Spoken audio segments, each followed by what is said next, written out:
Hi, welcome to another episode of Hot Takes. The Foreign Secretary and Chief Oath of Britain, David Lammy, has had a brilliant idea. He thinks that the people of this country should, as one, be willing to club together and raise hundreds of billions of pounds to give to the Caribbean islands. He says it's only fair. It's by way of reparation. He wants people who never ever owned slaves to pay money to people who were never slaves. He says that's fair, isn't it? I don't think it is, and I don't think the people of this country will put up with it. Not only that, we can't actually afford it. And it's all utterly a load of bollocks anyway. At the end of the day, we, British, Europeans, didn't invent slavery. It was invented in Africa. It was one set of Africans enslaving another set of Africans. The Arabs were the big traders of it. You know, it went round there. And white people were slaves as well. We enslaved each other. The Romans enslaved us and the Vikings enslaved us. The Romans, in fact, enslaved everybody. Didn't matter where you were from, all over Europe and North Africa and the Middle East. They enslaved everybody. They weren't fussy. Of course, the ancient Egyptians had slaves. How the bloody pyramids were built. And again, you know, it wasn't us. It was Africans. The Egyptians were Africa, weren't they?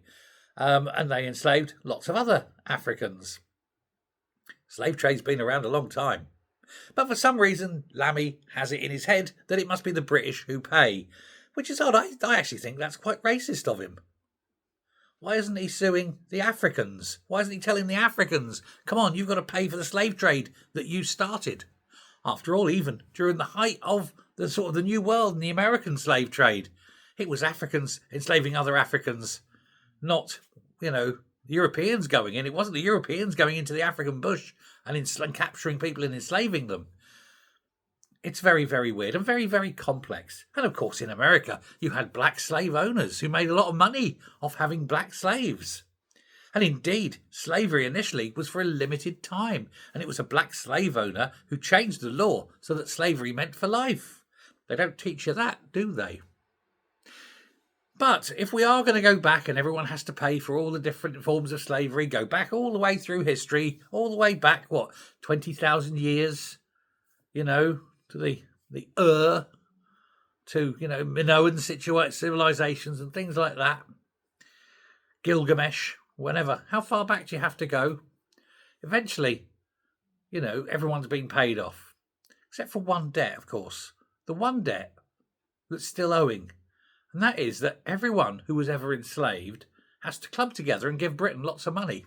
Because after all, it was the British who ended it.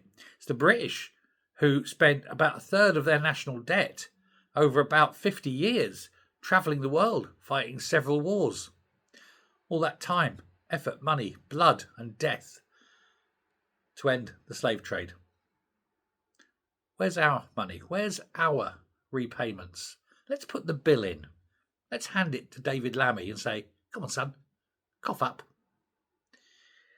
He won't like that. But then that's the trouble with people like Lammy. It's facts, isn't it? The facts really do spoil a good story for him. Thanks a lot. Bye.